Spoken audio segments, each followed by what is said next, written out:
umuntu ugiye gusambana yatwara Bibiliya akayitwaza kugira ngo umukobwa agiye gutereta amusambanye? Birashoboka, kuko hari imirongo myinshi bigaragaza. Wenda sinyivuza abantu batazayikoresha bakajya gusambana. Hari umuntu ufite ubugome runaka ashaka kumvisha abantu. Umuntu ashobora gufata Bibiliya akigisha amacakubiri mu Banyarwanda. Hari ibyo tutavuga by'amabanga dufite kandi tubitse, ibyo ntitwabivuga kubera ko kubivuga kwacu bisaba kuba twazana ibimenyetso, kandi wenda ibintu byose twabibonera ibimenyetso, kuko ntibyabaye ngo dufotore, ntibyabaye ngo dufate n'amajwi, urumva? Ahubwo ndagusubiza mbivanye muri Qur'an. Turebe ese Qur'an ivuga iki ku majini bayishinja? Qur'an bundi yavuye he? Ninde wahaye Muhammad Qur'an? Aho ngaho niho ruzingiye. Abantu benshi ntibabizi kandi nibanga, kandi ntibakunda kubyigisha kugira ngo abantu babimenye. Umwanzi wa marayika w'Imana Gabriel yamanuye Qur'an ngaraza ngayishyira mu mutima wa Muhammad. Umvisha Qur'an yaturutse ku mwanzi wa marayika w'Imana, araza ayizanira Muhammad ngayishyira mu mutima we, ariho hava ngo ikra bismi rabbikal khalaq. Allah alavuze ngo vuga yewe Muhammad uti nahishuriwe ko hari itsinda ry'amajini ryateze amatwi Qur'an isomwa, nuko rikavuga riti mu by'ukuri twumvise Qur'an itangaje iyobora iganisha ku kuri, nuko turayemera. Ubwo ni bande bemeye Qur'an? Ni amajini. Ariko se vote igisobanuro kirenze cyo Qur'an duhaye ni iki? Twarebye ukuntu Qur'an ivuga amajini, sibyo? Babwana sema k'Imana boni ikora, Yesu nakurikiye kakora. Wari urwaye diabete aragukiza, ndagusengera aragukiza. Muhammad byamunaniye na Allah, kubera icyo utamwizera ngo hoya ngo nukubangikanya Imana. None se basi ngewe ubona hari icyo mbaye? Arambwira aterega we ngufata nk'uwapfuye. Yarambwira ati ngufata, ndavuga ndi tubana umfata nk'umupfu, nitubana ngufata nk'uwapfuye. Ariko ntibyambabaza cyane, mu gihe ijuru bazaryamo ni ijuru ushobora kuzajyamo warakoze ibyaha, kuko Muhammad nawe yapfuye yarakoze ibyaha, kandi nta hantu Qur'an igaragaza ko yabimubabariye. Amajini Qur'an tubwiye ko yageze ahantu Muhammad ari gusoma Qur'an, ngarangije ngo yumva ubutumwa bwayo, ngarabwemera, ngakimara kubwemera ngahita ajya kuvuga ubutumwa mu yandi majini.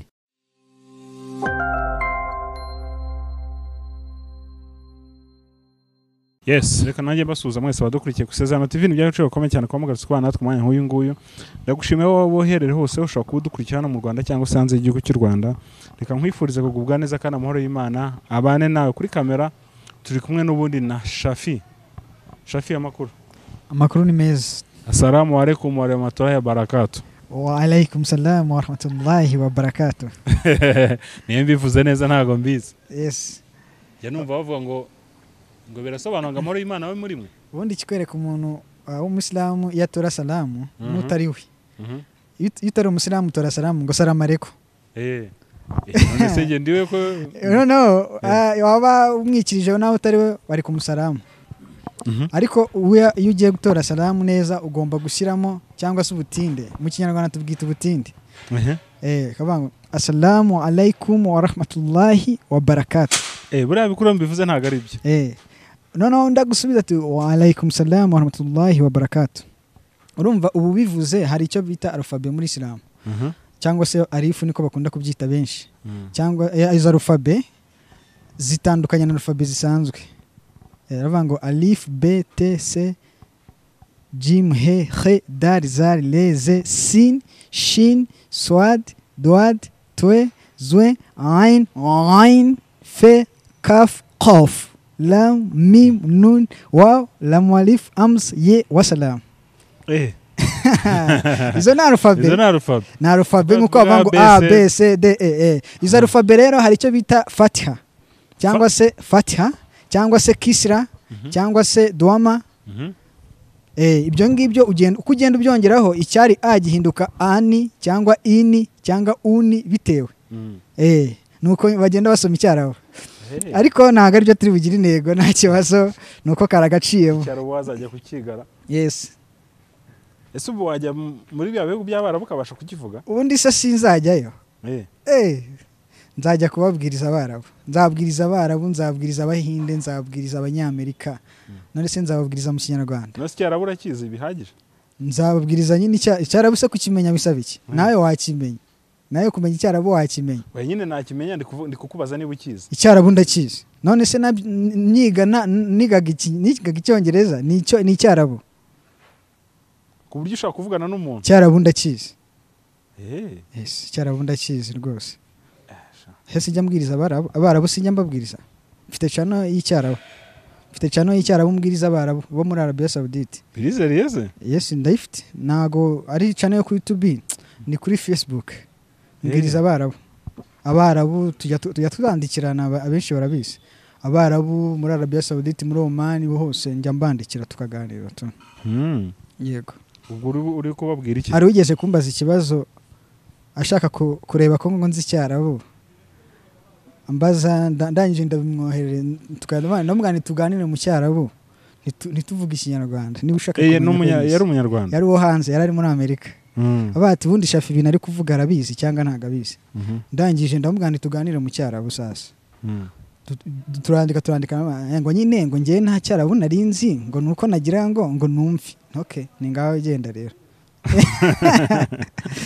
Umva ibyo tuvuga tuba tubizi kandi dufite ibimenyetso kandi twarabayemo kandi twerekana fact y'ahantu ibintu biba byanditse. Ubwo rero ntago tuba turi guteka umutwe. Iyo umuntu ateka umutwe arafungwa, kandi iyo umuntu ateka umutwe arabihanirwa, habari n'ibihano ku munsi w'imperuka. Kandi n'Imana dukorera Uwiteka ntago ishyigikiye abantu bateka umutwe babeshya ibintu bitari byo. Ngewe mfite amakuru yo mu mwuka, nkagira n'amakuru y'ibifatika y'ibigaragara. Yego. Mu yandi magambo Imana yacu n'ubyemera ko ivuga cyane. Nyimara gukizwa nka umukristo nabajije Imana ndayibaza ngo ubundi Muhammad kaba Abayisilamu bavuga ko ari intumwa y'Imana, mu yandi magambo ari intumwa yawe, ese koko ni intumwa y'Imana cyangwa ese yabayeho cyangwa ntiyabayeho? Baratubeshya. Ibyo byose nabibajije Imana, wenda igisubizo yambwiye n'ubundi narakivuze cyangwa se no muri Quran. Ikindi no muri Quran nayo nagiye kuyibaza, ese Imana Allah subhanahu wa ta'ala ni nayo Uwiteka Imana umuremyi y'ibiriho byose abakristo twakurikiye cyangwa? Quran yarabigaragaza nayo Bibiliya irabigaragaza ko ari Imana ebyiri zitandukanye. Ndumva akaragaciyemo twakomeza. Niba se wize mu mashuri y'Abayisilamu? Yes, narayize. Wenda ntago nabaye shehe ngo ngire ku rwego rugize, ariko narayize. Nari savede wavuga bino bintu utarabyize. Ase ubundi biga amashuri angahe kugira nibura ugere ku rwego rwo kuba urumva hari segonderi, hari segonderi mu mashuri ya Islamu mu Rwanda, hari za institut ama-Islamique atandukanye. Hari burya se babigishamo n'ibirebanye n'idini? Oya, wiga idini gusa. Aho wiga idini gusa? Wiga idini gusa, ariko hari nayo wiga ibisanzwe ukavanga n'idini. Ariko aya Islamu wiga idini gusa. Ubwo nkuko muri kiliziya habaho nuko akiga theology, nuko na ADPR ifite za ETD cyangwa akaba za theology, wiga Bibiliya, ukiga segonderi ya Bibiliya, ukiga na kaminuza ya Bibiliya, ukiga na masters ya Bibiliya. Ndatekereza mu Rwanda abantu bayize harimo bagitwaza yizwe yagifite doctora muri Bibiliya. Yize kaminuza, masters, doctora gutyo. Urumva? Noneho no muri Islamu nawo wiga Qur'ani, ukiga segonderi, ukiga kaminuza, ukiga kaminuza mu idini tu. Kaminuza tu. Ugakomeza ukiga ukagera ku rwego rwo hejuru, ugakora umutambagiro cyangwa se hija, ukajya Maka, ugenda mu rugendo shuri tu. Ubwo rero uriga. Kandi buriya Yesu niwe wigisha neza kurusha abantu bose. Ariko ubundi hari Imaka uretse igihe bajya abantu mu mutambagiro mutagatifu wa mugani, ikindi gihe ushobora kujyayo ubishaka ukavuga utereka njye kwasura gusa cyangwa ntago byemewe? Iyo ugiye bisaba kugira ngo nta muntu ugipfa kwasura rumwe. Kugira ngo ujyeyo bisaba kuba muri nk'itsinda runaka kandi mwarabisabye, mwarabyakiye uburenganzira. Ikindi ushobora no kujyayo nkuko wagenda gutembera, nkuko wagenda, ariko birumvikana waba uri umuntu udasanzwe. Urugero nk'umuperezida ashatse kujyayo ntago wamukumira akavuga ati ngenda ashaka kujya Imaka, ntago wakwanga, urumva n'umuntu ukomeye. Ariko iyo mushaka kujyayo hari kampani, hari amasosiyete abishinzwe akakubarura ni bangahe mushaka kujyayo, bakabereka ibisabwa, amafaranga asabwa, ibisabwa byose n'ibikenewe, pasiporo, viza n'ibiki, mugahita mujya imaka. Hari abantu bateguwe yuko mugomba gukora umutambagiro, yaba aho bajya gutera amabuye, yaba bajya kureba ibuye ry'umukara, yaba bajya kureba icyo bita rikaba, ibyo bintu bigiye bitandukanye. Batera amabuye se kubera icyo batera amabuye? Iyo ugiye imaka nyine hari ahantu, narabisobanuye, hari ahantu hari ibintu biba bijyanye cyambere, ni umutambagiro mutagatifu. Kandi umusiramu wese ufite ubushobozi ategetswe kujya imaka. Iyo ugiyeyo hari ibuye ririyo, ibuye baryita ibuye ry'umukara. Iryo buye baba bagiye kurisoma. Kurisoma? Ni ibintu bibiri barikorera. Iryo buye bararisoma, icyo ni icyambere. Icya kabiri bararizenguruka. Barizenguruka bavuga ngo rabayika Allah. Bivuga ngo ndakwitabye mana yanjye. Ariko aho ngaho nta kantu wumvamo. Bazenguruka iryo buye bavuga ngo rabayika Allah, rabayika Allah, rabayika Allah. Bisobanuye ngo ndakwitabye mana yanjye, ndakwitabye mana yanjye, ndakwitabye mana yanjye. Ariho byuzuzanya na rya jambo Muhammad yavuze. Yaravuze ngo ngewe Muhammad nahamagariwe gusenga Imana y'uyu mujyi wa Maka. Imana Allah subhanahu wa ta'ala iba hehe? Ibi Maka. Ari nayo Muhammad yahamagariwe kuyisenga. N'abagiyeyo banazenguruka iyo Mana bavuga ngo ndakwitabye mana yanjye, rabayika Allah. Ni nayo mpamvu muri Muislamu ategetswe kujya imaka mu gihe ubifitiye ubushobozi. Kuko ugomba kujya gusura ahantu Imana iri ukajya uyisenga unayizi. Icyo ni icyambere. Hari n'amazi bita Zamzam. Ayo mazi ndumva naranayanyweye nyine umusilamu. Ariko ayo mazi iyo yanyweye kugira ngo ibyo bintu wishyizemo bikuvemo ni hatari.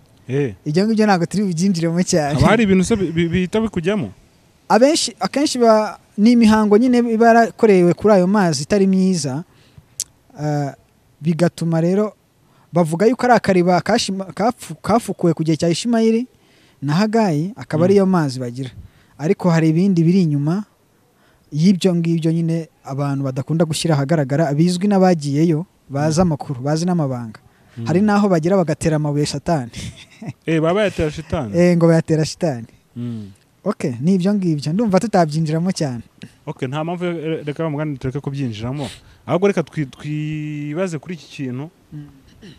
Yaba mu bigano wakoze cyangwa se njya numva n'abandi bantu babivuga, bavuga ko mu Bayisilamu habamo amagini. Uyu munsi wabaye umuyisilamu, ndashaka kugira ngo dusobanure ibyo bintu. Kuko mu Bayisilamu habamo amagini.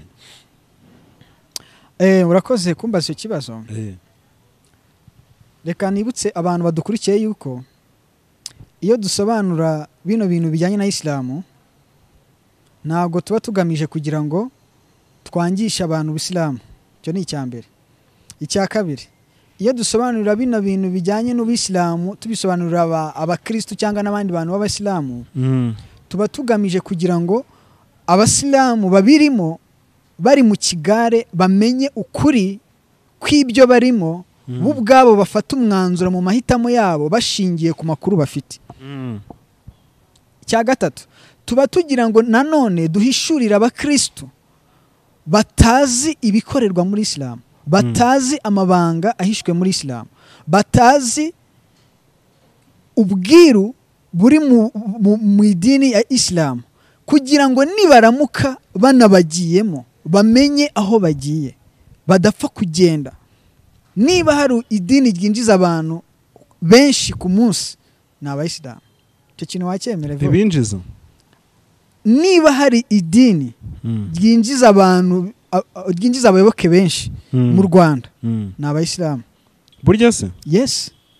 Uzarebe bakoresheje icyo bita imihazara cyangwa se ibiterane by'Abasilamu, bagafata Bibiliya bakagoreka ijambo ry'Imana, bafata Bibiliya bakerekana ko Yesu yari umusilamu, sibyo?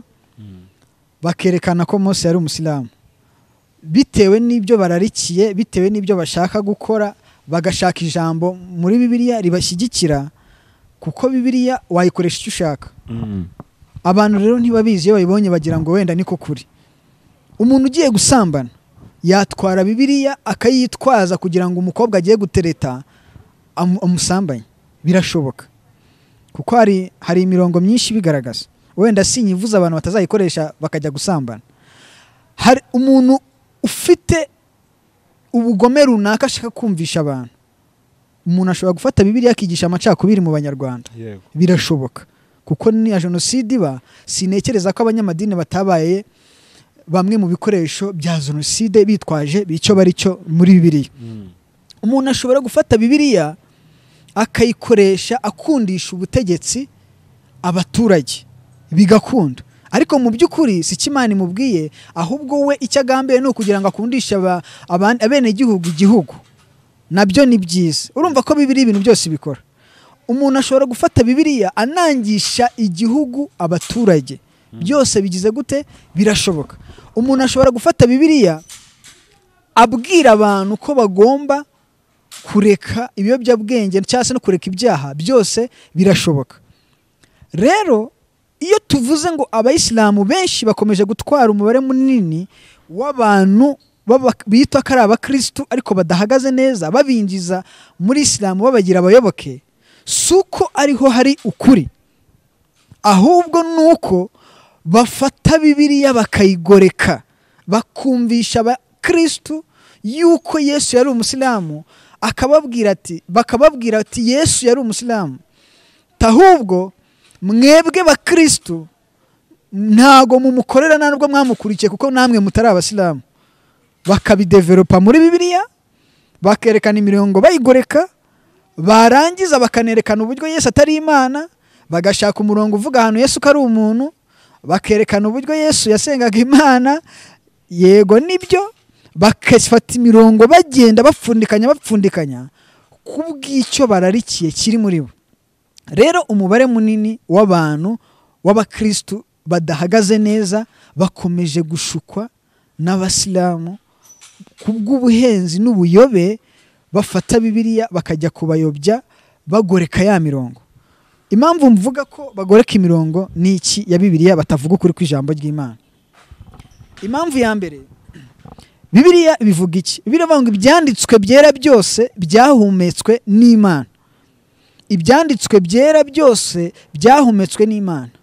Niba byarahumetswe n'Imana, niba byarahumetswe n'Umwuka Wera, ababyanditse barahumetswe n'Umwuka Wera, no kugira ngo usome Bibiliya uyisobanukirwe bisaba kugira ngo Umwuka Wera guhumekereho, kugira ngo ubashe guhishurirwa, umenye ibanga, umenye amabanga ahishe mu byanditswe, kugira ngo ubashe guhishurirwa ukuri. Rero iyo ugiye gufata Bibiliya ukiha kujya kuyisobanura udafite Umwuka Wera, udahishuriwe n'Umwuka Wera, igihe cyose ugiye kuyisobanura uri mu mubiri, uba urimo urayobya abantu, uri kuyobya imbaga y'abantu. Rero abasilamu nibakoresha Bibiliya ntimuzagire ngo bafite ukuri kuko bazi inyuguti. Bibiliya ivuga ngo inyuguti ziricisha, ngo ariko umwuka atanga ubugingo. Kandi Bibiliya ntago ari iryo jambo ry'Imana, ahubwo ijambo nicyo Bibiliya ivuga. Kakantu karakomeye. Bibiliya si iryo jambo ry'Imana, ahubwo ijambo ry'Imana nicyo Bibiliya ivuga. Kandi ubuzima abakristu dukeneye cyangwa dushaka buhoraho ntago butangwa n'inyuguti, ahubwo butangwa n'icyo izo nyuguti zivuga. Izo nyuguti zivuga iki? Izo nyuguti zivuga Kristo, zivuga ubumana, zihishura ku kwera kw'Imana. Ikibazo rero warumbajije nicyo tugiye kwinjiramo. Nari nangiye nsobanurira abantu impamvu dusobanura bino bintu byo muri Isilamu, nicyo tuba tugamije ahanini. Si ukwangisha abakristu cyangwa abanyarwanda ubusilamu, sino kugira ngo abakristu tubahereza ibintu bidakenewe. Birakenewe kuko umubare munini w'abantu bakomeje kugwa mu buyobe, bajya mu idini batazi ibikiri muri iryo dini. Buriya ntiwamenye ikiri mu nzu utayinjiyemo. Rero twebwe twinjiye muri iyo nzu ya Isilamu, reka tubamenere amabanga. Reka tubamenere amabanga. Ibi bintu ni ubwa mbere ngiye kubivuga, ntago nigeze mbivuga. Reka rero dusubize ikibazo umbajije. Urambajije ati se muri Isilamu ko havugwa ko habamo amagini cyangwa se amarozi n'imyuka mibi, ibyo bintu nibyo? Wenda ubundi tuzi byinshi muri Islam kandi ibintu byinshi ntabwo twabivuga, buriya hari ibyo tutavuga. Nubwo bavuga ngo tuba twasebeje, no, ntabwo tuba twasebeje idini. Hari ibyo tutavuga by'amabanga dufite kandi tubitse, ibyo ntitwabivuga kubera ko kubivuga kwacu bisaba kuba twazana ibimenyetso, kandi wenda ibintu byose twabibonera ibimenyetso, kuko ntibyabaye ngo dufotore, ntibyabaye ngo dufate n'amajwi, urumva?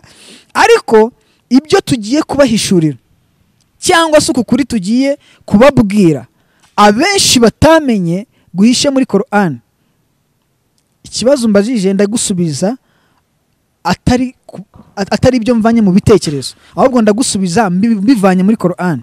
Turebe ese Qur'an ivuga iki ku magini bayishinja? Ese Qur'an ivuga iki ku marozi bayishinja? Ese Qur'an ivuga iki ku myuka mibi iba muri Islam abantu bakomeje kuyishinja? Reka tubaze Qur'an. Yego. Mbere na mbere turabanza twibaze ngo ubundi amagini ni iki? Amagini ni iki? Amagini, abakristo tusanzwe tuzi ko amagini ari abadayimoni cyangwa se abamarayika bavuye mu ijuru. Urabona abamarayika bahoze babana n'Imana, ariko igice kimwe cy'abamarayika kigumura ku Mana kiyobowe na Satani, ariwe bakunda kwita shayitani mu Islamu cyangwa se Ibilisi. None tugiye kureba Qur'an se yo ivuga iki ku magini? Amagini ni iki? Qur'an yita iki amagini? Hari igihe abantu bazakubeshya ngo amagini ngo nabamarayika beza ngiki. Yego, amagini ni abamarayika, ariko ni abamarayika b'umwijima. Turabireba muri Qur'an. Katurebe muri Qur'an isura ya 18 aya ya 50. Isura ya 18 aya ya 50 haravuze ngo, ibuka ubwo twabwiraga abamarayika tuti nimwubamire Adamu nuko bakubama, uretse Ibilisi cyangwa Shitani wari umwe mu magini wigometse ku itegeko rya Nyagasani we. Ese ni gute mumugira inshuti we n'abamukomokaho mundetse? Uwo ni Allah uri kuvuga. Kandi ari abanzi banyu. Uko ni uguhitamo nabi kw'inkozi z'ibibi. Ahangaha iyi aya iri muri no Qur'an muri kino gice itweretse yuko amagini ari umumarayika w'umwijima ukorana na Ibilisi cyangwa Shitani. Urumva ko amagini ntago ari ikintu cyiza. Noneho niba amagini atari ikintu cyiza, warumbajije ni se ubundi mu Basilamu habamo amagini? Mbere yuko tubireba tubanze turebe ngo ubundi igitabo cya Qur'an cyavuye he? Qur'an ubundi yavuye he? Ninde wahaye Muhammad Qur'an? Aho ngaho niho ruzingiye. Aho niho ruzingiye, kuko abantu benshi ntibabizi kandi nibanga kandi ntibakunda kubyigisha kugira ngo abantu babimenye. Qur'an yavuye he? Reka tubaze Qur'an ahantu yavuye. Qur'an ubundi wavuye he? Reka turebe mu isura ya 2 aya ya 97. Isura ya 2 aya ya 97 haravuze ngo, vuga, Muhammad ari kubwira Allah, ari kubwira Muhammad, vuga yewe Muhammad uti waba ari umwanzi wa marayika Jibrili, mu by'ukuri yayimanuye Qur'an akayishyira mu mutima wawe ku burenganzira bwa Allah. Kangasubiremo kano kantu. Allah abwira Muhammad ati, vuga ati yewe Muhammad waba ari umwanzi wa marayika Jibrili, mu by'ukuri yayimanuye Qur'an akayishyira mu mutima wawe ku burenganzira bwa Allah. Waba ari umwanzi wa marayika Jibrili. Uyu marayika Jibrili ni mu Cyarabu. Marayika Jibrili niwe Gabriel. Uyu Gabriel ni marayika w'Imana. Qur'an ivuze ko umwanzi wa marayika w'Imana, ubwo ninde? Umwanzi wa marayika w'Imana abarinde. Umwanzi wa marayika w'Imana abarinde. Ubwo ni Shitani. Umwanzi wa marayika w'Imana ngo yamanuye Qur'an. Umwanzi wa marayika w'Imana Gabriel yamanuye Qur'an ngaraza ngayishyira mu mutima wa Muhammad. Umvisha Qur'an yaturutse. yaturutse ku mwanzi wa marayika w'Imana, araza ayizanira Muhamadi ngo ayishyira mu mutima we, ariho hava ngo ikra bismi rabbika halaq, soma ku izina rya Nyagasani. Niko uwo mwanzi yabwiye Muhamadi ngo soma. Muhamadi ati ntago nzi gusoma kuko ntago yize. Nkunda Abayisilamu bakunda kuvuga ngo mujye kwiga, ngo mujye gusoma. Muhamadi yize angahe kugira ngo batubwire ngo tujye kwiga? Muhamadi yize angahe? Kuki abayobora mutarize akabayobora ahantu atarize? Ariko Qur'an iratubwiye ngo uwari umwanzi wa marayika Jibril cyangwa se wa marayika Gabriel ngo niwe wazanye Qur'an, ngarayizana ngayishyira mu mutima wa Muhamadi. Ayishyize mu mutima wa Muhamadi ngo nawe ayisikiriza Abayisilamu. Wumvisha Qur'an yavuye? Ntago yavuye ku Mana, yavuye ku mwanzi w'Imana ari we Satani. Icyo reka tukivonge ku kintu wambajije. Ese mu Bayisilamu koko habamo majini? Cyo ni ikibazo twakibaza. Qur'ani wadusubije. Reka turebe mu isura ya 72 aya ya mbere kugera ku ya kabiri. Sura ya 72 igiye kutubwira uburyo mu Bayisilamu niba harimo amajini cyangwa se atarimo. Aya ya mbere kugera ku ya kabiri haravuze ngo Allah alavuze ngo vuga yewe Muhammad uti nahishuriwe ko hari itsinda ry'amajini ryateze amatwi Qur'an isomwa, nuko rikavuga riti mu by'ukuri twumvise Qur'an itangaje iyobora iganisha ku kuri, nuko turayemera. Ubwo ni bande bemeye Qur'an? Ni amajini. Nuko turayemera kandi ntituzigera tubangikanya Nyagasani wacu ari we Allah. Ubona amajini, ntituzigera tubangikanya Nyagasani wacu ari we Allah nicyo ari cyo cyose. Amajini arivugira muri Qur'an. Iri jambo dusomye, iki gitabo dusomye, iyi aya dusomye itweretse uburyo Allah abwira Muhammad ati vuga uti yewe Muhammad twumvishe itsinda ry'amajini riza kuri Muhammad rivuga riti ryumva Qur'an irimo irasoma ngo nyine ryemera Qur'an, rirafashwa, ryizera ko Qur'an ari inyigisho z'ukuri zihwanye n'uko amajini ashaka.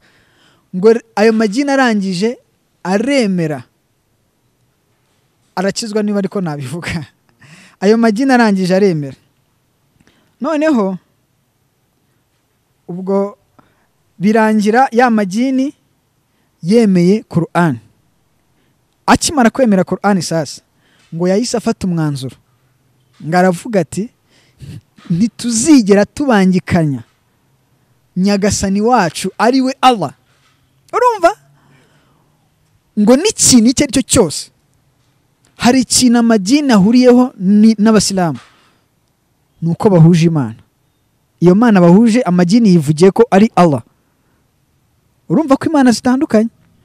Imana ziratandukanye. Iy'Abakristo yitwa Uwiteka, umuremyi w'ibiriho byose, kandi iyo Mana y'Abakristo siyo Mana y'amajini, kuko amajini afite uwakorera ari we Satani. Ariko dusanze Qur'an twereka neza ko amajini yivugira ko Imana yabo ari Allah, kandi ngo atazigera asenga indi mana itari iyo ngiyo Allah ari we mwanzi watumye kuri Muhammad akaza gushyira Qur'an mu mutima we nk'uko twayibonye ahatangira. Noneho igisubizo cy'uko muri Islam hama amajini uracyumvishije, kuko nta misigiti tuzabona isengeramo amajini gusa, ahubwo amajini n'Abasilamu byarivanze. Ni rya rondo ryivanze n'abamabandi n'ibisambo. Nta misigiti mu Rwanda dufite ibamo amajini, no, ngo tugere n'indi bamo Abasilamu bonyine ngo batubwire ngo hari ikintu abantu batibaza. Qur'an tweretse ko amajini yakiriye ubutumwa bwa Muhammad akabwemera, ikatwereka yuko bahuje n'Imana ariyo Allah. Ariko ntago itwereka yuko afite imisigiti yayo ngo n'Abasilamu bagira imisigiti yayo. Bivuze yuko basengera hamwe, bigishirizwa hamwe n'Imana yabo ni imwe. Amagini n'Abasilamu byarivanze. Uwaba avuze ko muri Islam habamo amagini ntago babeshye kuko na Qur'an irabihamya. Ese Shafi ushaka gusanga wenda aya magini Qur'an ivuga ifite ikindi gisobanuro nka marayika cyangwa ikindi kintu ku buryo yaba ari marayika w'Imana. Ariko se vote igisobanuro kirenze cyo Qur'an duhaye ni iki? Twarebye ukuntu Qur'an ivuga amagini, sibyo? Qur'an yatugaragarije ko amagini ari bamwe mu bantu cyangwa se ari itsinda ry'imyuka ikorana na Satani cyangwa se Ibilisi cyangwa se Shayitani. Urumvishe? Weno ukaba usanga hashobora kuba hari amagini meza n'amagini mabi. Yego nyine. Amagini meza y'ubundi iyo byarangije kwitwa igini aba barangije kuba mabi. Yo ari imyuka hari abamarayika, hari ubwoko bubiri bw'abamarayika. Reka mvuge butatu. Hari ubwoko bwa mbere bw'abamarayika, hari abamarayika ubundi mbere bataraba amagini bari abamarayika b'Imana. Umvishije? Habayeho kwigumura ku Mana Satani abikoze ari w'Ibilisi Shayitani. Abo bamarayika bigumuye ku Mana bahinduka ibivume imbere y'Imana. Bamaze kuba ibivume nibwo bahindutse amagini cyangwa se abadayimoni. Umvishije? Iyo tuvuze rero ko ari amagini meza ni nkuko kuvuga ngo ari abadayimoni beza. Se abadayimoni beza babaho? Niba ari abadayimoni edayeri barangije kuba babi kuko ni abadayimoni bakorera Satani. Rero umuntu uzaza akaguha ubundi busobanuro burengeze ubwo Qur'an duhaye, uwo muntu azaba ari amarangamutima ye. Ukuri twemere ukuri Qur'an tubwiye. Qur'an tubwiye ko amagini ari imyuka ikorera Satani cyangwa Ibilisi yavanye nawe mu ijuru. Niko Qur'an tubwiye. None rero umuntu uzaza akavangwa amagini meza, abadayimoni beza nabahe? Impamvu abita beza nuko baba bakorana. Ese wavuga nawe umuntu mukorana? Qur'an tweretse yuko amagini n'Abasilamu byivanze kubera yuko ubutumwa Muhammad yazanye abadayimoni barabwakiriye bwemera n'Imana Muhammad abazaniye. N'Abasilamu nabo barabyemera, byarivanze rero. Mu misigiti byarivanze naho baba byarivanze. Ubwo urumva niba banakorana nabirano byo kuva ko umuntu akoreza amagini nabyo birashoboka. None se niba dukorana sinakohereza amagini nyine, niba nyafite sinayakohereza? Birashoboka. None se ugira ngo tuvuga bino bintu amagini atatwataka? Amagini aratwataka. Aho naheneye mvuga ibya Islam amagini yanyatatse se? Yaranyatatse. Ariko asanga ndurutare. Yakubitanye n'ijambo Bibiliya yavuze, Yesu yavuze ngo nahubwo amarembo y'ikuzimu yazikuka. Amarembo y'amagini n'imyuka mibi n'abadayimoni ngo yazikuka kurwaye. Ngo ntago yagushobora. Yego. Banga isava muri Islam bakabaho. Barapfa ni nako n'itegeko rivuga. Ubaye umukafiri bamwice. Naticwa n'amagini. Reka dukomeze. Irabivuga se Qur'an? Yes. Gutishwe n'inkota yicwa n'amagini? Oya nagivanga yicwa n'amagini. Iravuga ngo umuntu uhakana Allah subhanahu wa ta'ala nyina akaba umukafiri. Qur'an ivuga yuko bagomba kumuboha barangiza bakamwica. Ese umukafiri na murutadi batandukaniye? Ko harabona nigeze kumva bava umukafiri ni umuntu utari umusilamu usanzwe. Umurutadi ni umuntu wavuye muri Islam. Ubu nkanjye bavuga ko ndi umurutadi. Ahubwo ngende umukafiri. Ubwo umukafiri. Ariko umukafiri ntaga Abasilamu bamwanga cyane. Ahubwo Abasilamu banga umuntu wavuyemo. Banga murutadi. Banga umurutadi cyane. Kuko avuga atagiye kutumenera amabanga. Ubwo baramwanga. Hari n'umuntu utakicara nawe ku meza. Ariko ngiye ibyo si gitangaza Imana yabanje kubimbwira. Imana yarambwiye ngo dore ugiye gukizwa. Ariko abantu bazakwanga. Bazanyanga kandi kuko baranyanze. Mu rugo baranyirukana. Mu rugo bakora ikiriyo ko napfuye. Bakoze ikiriyo. Nigeze kuvugana na mama. Ndamubwira nti ma urabizi hari n'ibyifuzo dusengera kandi Imana ikamusubiza. Byinshi bigiye bitandukanye. Noneho babwana sema ko Imana boni ikora Yesu nakurikiye kakora. Wari urwaye diabete aragukiza ndagusengera aragukiza. Muhammad byamunaniye na Allah. Wari urwaye imivuduko y'amaraso ndagusengera Allah Yesu aragukiza.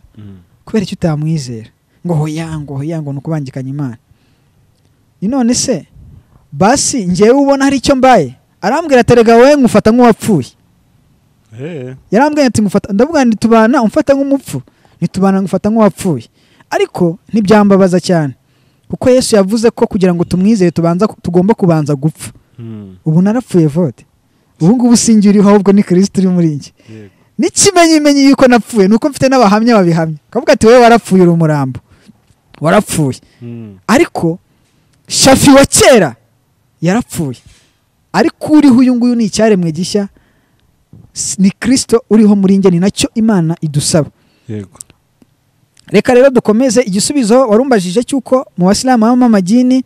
Icya mbere kirasubijwe, ariko Qur'an igitanze si njyewe ugitanze. Qur'an ivugiye ko amagini ivugiye muri Qur'an yuko afite Imana imwe ahuriyeho n'Abayisilamu ariyo Allah, kandi n'Abayisilamu bavuga ko Imana yabo ari Allah. Urumva bahuje Imana. Icya gatatu, bahuje n'igitabo wahaye ubutumwa. Muhammadi ni umwanzi wa marayika w'Imana ariwe Gaburiyeli.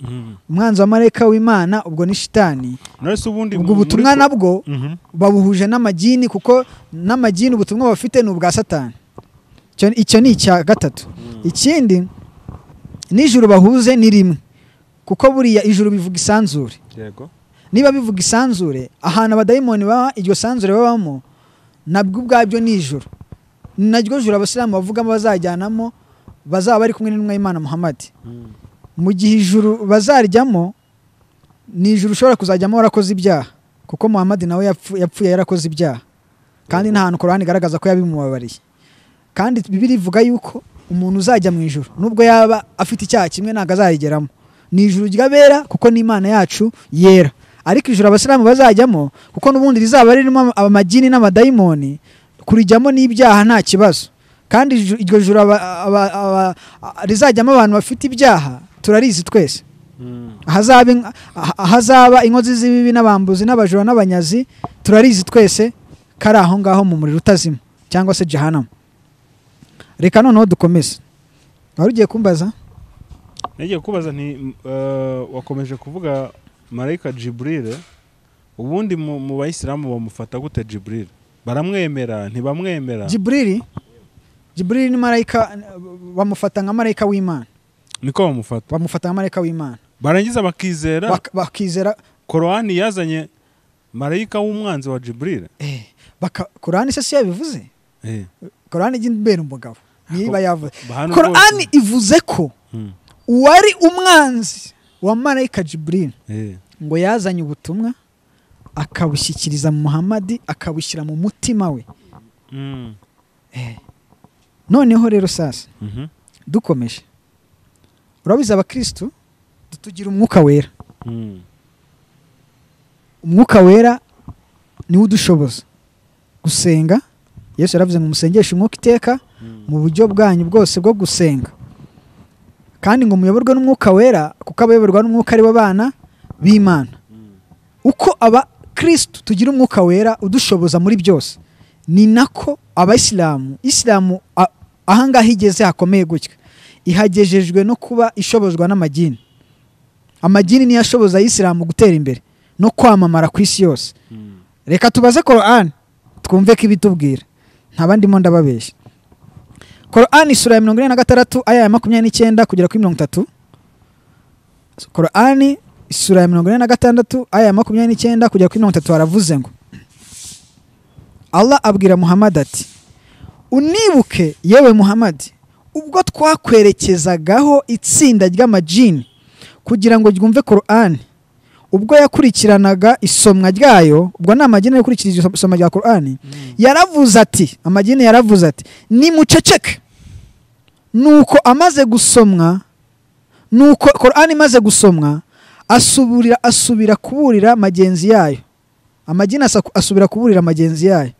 Aravuga ati, yemwe bagenzi bacu b'amagini, rwose twumvise igitabo cyahishuwe nyuma ya Musa, aricyo Qur'an nyine, cyemeza ibyakibanjirije ndetse n'ikiyobora ku kuri no mu nzira igororotse.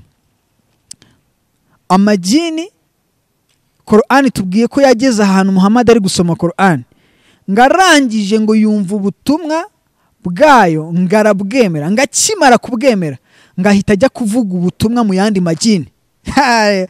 Urumva ko mwivuga butumwa abayisilamu bakora harimo n'amagini ko bakorana ubutumwa. Ni nayo mpamvu ubona umuntu yihakana Yesu akemera Allah, ntago ari imbaraga z'abasilamu ziba zibikoze, ni imbaraga z'amagini. Icyo kintu bakimenya. Kuba abasilamu umubare munini w'abantu barimo barabajyamo ari benshi, ntago ari imbaraga zabo, ni imbaraga z'amagini. Niko Qur'an ivuze. Kuko amagini yumvisha ubutumwa, ngahita afata intego, aravuga ati tugomba kwamamaza ubu butumwa bwa Muhammad, ngajya kuburira andi magini kugira ngo azayafashe bamamaze ubutumwa Muhammad yazanye butavuye ku Mana, ahubwo bwavuye ku mwanzi w'Imana ari we Satani. Reka dukomeze. Ku munsi w'imperuka se ubundi ubu bizagenda gute? Hari abantu bibaza ngo ku munsi w'imperuka bizagenda gute. Hari uko Bibiliya bivuga, biravuga ngo Yesu azarobanura abantu nk'urobanura intama mu ihene, ngo intama zishyira iburyo, ngo ihene zishyira ibumoso. Intama ubwo ni abakiranutsi, ihene ubwo ni abanyabyaha. Noneho Qur'an se ivuga iki ku munsi w'imperuka? Reka turebe ikintu Qur'an ivuga ku munsi w'imperuka. Reka dusome isura ya 6 aya 128. Isura ya 6 aya 128. Haravuze ngo Allah arimo arabwira Muhammad ukuntu umunsi w'imperuka uzaba umeze. Ngo ni umunsi Allah azakoranya bose akababwira ati, yemwe mbaga y'amajini mwakabije kuyobya abantu. Nuko inshuti zayo majini nyine mu bantu arizo abasilamu zivuge ziti, nyagasani wacu twagiranye akamaro, none bagiranye akamaro n'amajini, ati none ubu tugeze ku gihe cyacu watugeneye. Allah avuga ati, umuriro nube ubuturo bwanyu, muzabamo ubuziraherezo, uretse igihe Allah azagena ukundi. Mu by'ukuri nyagasani wawe nyir'ubugenge buhambaye, umuremyi uhebuje. Umva ukuntu Allah azabwira rero abasilamu. Qur'an itweretse yuko Allah azabwira amajini ku munsi w'imperuka. Reka tuvuge Imana, tureke kuvuga Allah. Iyo Mana yo mu ijuru yaremye ibiriho byose, ihishuye neza uko umunsi w'imperuka uzagenda gute. Iravuze ngo izabwira, Allah azabwira abasilamu, ababwire ati, yemwe majini mwakabije kuyobya abantu. Ushobora kwibaza ngo bayobeje abantu gute? Babayobeje yuko babeshya abasilamu yuko ubutumwa bafite ngo buva ku Mana. Urumva ko barabayobeje, barimo baranabayobya n'ubu ngubu ntibashaka kumva ukuri kwa Kristo, barashaka kumva ibyo amajini avuga. Allah rero umva ukuntu azababwira ngo mwakabije kuyobya abantu, yemwe majini. Ngo noneho amajini abura icyo avuga, ngo magenzi y'ayo majini aribo bantu, inshuti z'ayo majini aribo basilamu, ngo nibarangiza ngo bazabwira ngo Allah, bamubwire bati, yewe Allah, aya majini twari dufitanye akamaro gakomeye, twarakoranaga. Bakoranaga gute? Mwivuga butumwa twabirebye uburyo bakorana, uburyo najya kubwiriza ibintu nk'ibyo.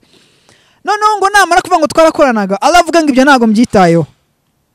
Ijambo rya mbere azabwira abasilamu n'amajini, azababwira ngo umuriro ngo nube ubuturo bwanyu, ngo mube miteka rwose, ngo kugeza igihe ngewe Allah nzabitegekera. Wumvishe? Ibyo ni Qur'an bivuga, si Shafi. Ibyo ni Qur'an. Kandi bimvuga ni igitabo cyanyu kibivuga. Umuntu rero ujya gusobanura ibindi ngo urumva ngo bari bashatse kuvuga ibi, ngo ni ibi gute sivuga ngo yarashatse kuvuga ibi. Dusoma ibyanditse kuko nta mwuka wera mufite ngo arabisobanura nk'uko Bibiliya isobanura umwuka wera. Kereka amajini ni muyazana akaba ari yabisobanura. Reka noneho dusoze dusoma Bibiliya kugira ngo tudasoma Qur'an gusa. Reka dusome Bibiliya ibyahishuwe 22 murongo wa 10 kugera kwa 12. Noneho reka dusoreze kuri no jambo riri muri Bibiliya riboneka mu byahishuwe ibice 22 murongo wa 10 kugera kwa 12. Twumva icyo havuga, twumva ikintu Bibiliya ivuga kuri iyi myemerere, kuri ibi bintu tumaze kuganiraho, twumva inama ijambo ry'Imana riduha, riha abantu badukurikiye. Handitse ngo, kandi arambwira ati, amagambo y'ubuhanuzi bw'iki gitabo ntuyazigame ngo uyagire ubwiru, kuko igihe kiri bugufi. Niyo mpamvu ibingibi tudatinya kubivuga, turabihishura kuko igihe kiri bugufi, Yesu agiye kugaruka. Imana rero ntishobora kuduha amahoro mu gihe dufite ukuri tukagucecekana. Ni nayo mpamvu dushira amanga tukabivuga nta bwoba, nuko tuzi yuko Yesu agiye kuza kandi igihe kiri bugufi. Umurongo ukurikiyeho wa 12 avuze ngo ukiranirwa agumye ashyiranirwe, uwanduye mu mutima agumye yandure, umukiranutsi agume akiranuke, uwera agumye yezwe. Dore ndaza vuba nzanye ingororano kugira ngo ngororere umuntu wese ibikwiriye ibyo yakoze. Dusoza, ndagira ngo mbwire abantu badukurikiye, iki gihe turimo vode ni igihe cy'imbabazi za Kristo. Ni igihe Yesu yicaye ku ntebe y'imbabazi, kandi izi mbabazi za Yesu ntago zahozeho. Izi mbabazi ntago zahozeho. Hari igihe kugira ngo Imana ikubabarire byasabaga gutamba igitambo cy'ihene, inka cyangwa se intama cyangwa inuma y'intungura ku mukene. Ariko ibyo ngibyo Imana ibona ko ari amananiza, ishyiraho imbabazi zayo, iravuga ati ngiye gutanga umwana wanjye aba ari we igitambo. Uzamwizera ntago azarimbuka, ahubwo azabona ubugingo buhoraho. Nzabana nawe iteka, nzamuha ubugingo buhoraho. Ndabwira abadukurikiye, izi mbabazi za Yesu ntago zizahoraho. Hari igihe imanda izavuga, kandi biri bugufi, igihe kiri bugufi. Ubwo iyo manda, ijwi rya marayika w'Imana rizavuga ngo umuntu wanduye nakomeze yandure, kuko igihe twabahaye cyo kwihana kirahagije. Niba hari umuntu utari wihana, nakomeze yandure. Ubwo ijwi rizavuga ngo n'uwera nakomeze yere, kuko igihe mwahawe cyo kwera kirahagije no gukora ibyaha. Umuntu Yesu azasanga yiteguye yera, azakomeza yere. Uwo azasanga ari mu byaha, igihe cyo kugira ngo yihane kizaba kimurangiranye. Ndabwira abadukurikiye ngo uracyafite igihe cyo kwihana, uracyafite amahirwe ya kabiri yo kuba wakihana ukemera Kristo nk'umwami n'umukiza. Waba uri Umusilamu, waba uri Umukristo, ariko ukaba udakijijwe neza, ubivangavanga uri akazuyazi, igihe kirageze kugira ngo ureke kubivangavanga, kuko Yesu ari bugufi kandi agiye kugaruka.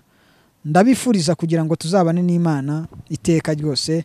Niba kandi wumva ubu butumwa bugufashije, turakwinginga kugira ngo ufate umwanzuro, utekereze kuri bino nkubwiye mbere yo kugira ngo ubijajinga no kugira ngo ubiteshe agaciro uvuge ngo nugusebya idini. No, urebe ibyo navuze niba byanditse muri Quran, nusanga byanditse ufate umwanzuro. Murakoze cyane, Imana ibahumugishe. Shafi, urakoze cyane. Yes. Ni ubusesenguzi bwawe ukurikije umuntu wabayeyo kandi uzi Korowani, wabashe wayisomye bihagije. Ubwo n'abandi baduha n'ibibazo muri comment, cyangwa se niba bakavuga ati ibyo avuga nibyo, cyangwa se ndakavuga ati ko tutasobanukiye ibi ngibi, none ubutabenda tukazaza tubisobanura. Yes. Reka dusoze rero n'ubundi dusenga. Ikindi nababwira, ndabashishikariza kujya mukurikirana n'ibiganiro dukora bya tuganira n'Abasilamu. Urabona ko nahuye na shehe tuganira. Impamvu duhura ni iyi, ni ukugira ngo ibyo mvuga nanabyerekane banahari. Mbyerekane ngiye si amagambo, si ibihuha nkora.